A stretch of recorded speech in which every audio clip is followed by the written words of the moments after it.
In this WrestleTalk news, Paige teases an in-ring return, MVP and Chris Jericho comment on the recent rumors of a heated confrontation between the two, another WWE release, and more. Subscribe and enable notifications to always on for daily wrestling news videos. Support WrestleTalk! Last Friday, Paige here announced on Twitter that July 7th would be her final day with WWE, saying that she was grateful for all the opportunities the company had provided her and how the hardest part of leaving would be giving up the name Paige. In the final part of her statement, she wrote, "I'm not saying I'll never be in the ring." Some wonderful I ain't afraid of no ghost double negatives there. Now going by her real name, Saraya, she went into further detail about her release on Twitch and furthered the tease that she'd be getting back in the ring again. Interestingly, she also went to lengths to explain that leaving WWE was not her choice, and the company had chosen not to re-sign her. She said, "WWE doesn't want to re-sign me. It's not my decision. I don't want anyone to think it was my decision to walk away. They weren't using me to my full potential, that's for sure. It's fair. Why do they need to employ me to not do very much for them? There are opportunities I could have done. I think they just want to focus on people who are wrestling." She also added that, because she is leaving when her contract expires, she doesn't have a non-compete clause and could show up wherever she wants on July 8th, Paige to AEW confirmed. Saraya's last match on TV was on the December 25th edition of Raw back in 2017, and 2 days later suffered an injury at a house show which forced her to retire. It was thought that would be the end of her run as an in-ring competitor, doing odd things like being the manager of the Kabuki Warriors for that brief stint on SmackDown. But with the miraculous returns of Bryan Danielson and Edge in the last few years, it seemed like a Paige in-ring return was always on the cards. When asked if there was a possibility, Saraya told her Twitch viewers, "I feel like I can compete again.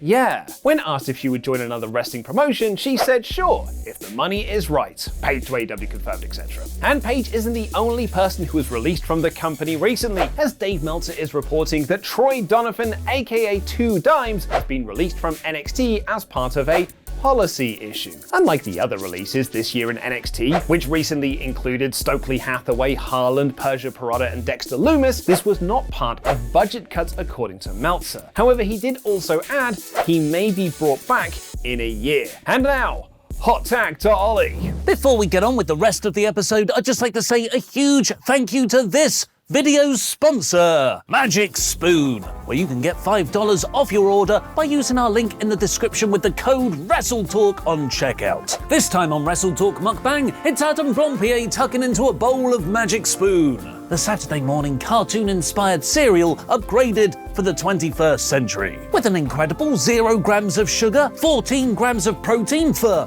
muscles, only 4 net grams of carbs in each serving, and all in just 140 calories, with natural flavors, all while being keto-friendly and gluten, grain, and soy-free. You can build your very own selection box of Magic Spoon as well, choosing from such delicious flavors as cocoa, fruity, frosted, peanut butter, cookies and cream, maple waffle, blueberry muffin, and cinnamon roll, plus the new honey nut flavor, which is joining Magic Spoon's permanent lineup. Welcome to the main roster, Honey Nut. Hopefully they don't rename you. They also have a 100% happiness guarantee, so if for some reason you're not satisfied, you can get your money back, no questions asked. So click the link below to get $5 off your order, or by visiting magicspoon.com/WrestleTalk, where you can use the code WrestleTalk at checkout. And for those of you in the UK and Canada, Magic Spoon now ships to you too. Please do give that link a click, at least to check them out, as every visit helps support us here at WrestleTalk. Support WrestleTalk, support Magic Spoon.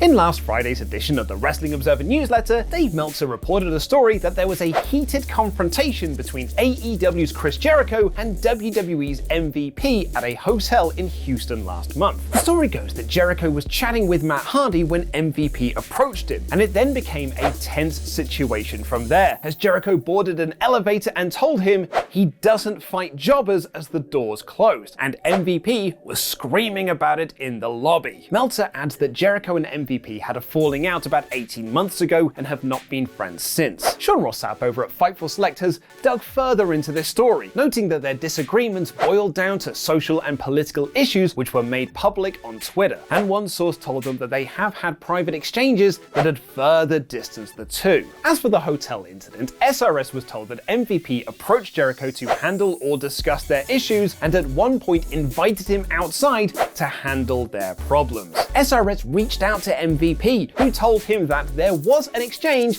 but it didn't go down like that, and there are always two sides to every story, with the truth laying somewhere in the middle. Fightful also reached out to Chris Jericho, who said, "Nothing else to say, I don't fight jobbers," so at least we know which side of the story Dave heard. It is interesting to note, at least to me, that when asked about what fake scoops he'd been fed on his Q&A podcast on Fightful Select, Sean Ross Sapp seemingly alluded to this story, saying the situation around it wasn't as exciting as one of the wrestlers was making it out to be. It was just a wrestler was there, had a disagreement, and they walked different ways. But they made it out like there was going to be a fight, and it just wasn't that. One last bit on this story is that SRS has had a claim from someone in WWE that someone from AEW called WWE Head of Talent Relations John Laurinaitis about the issue, and he didn't care when he learned that a fight didn't actually take place. AEW sources could not confirm this story. I was tempted to use my newly acquired Sean Ross Sapp mask for this story, but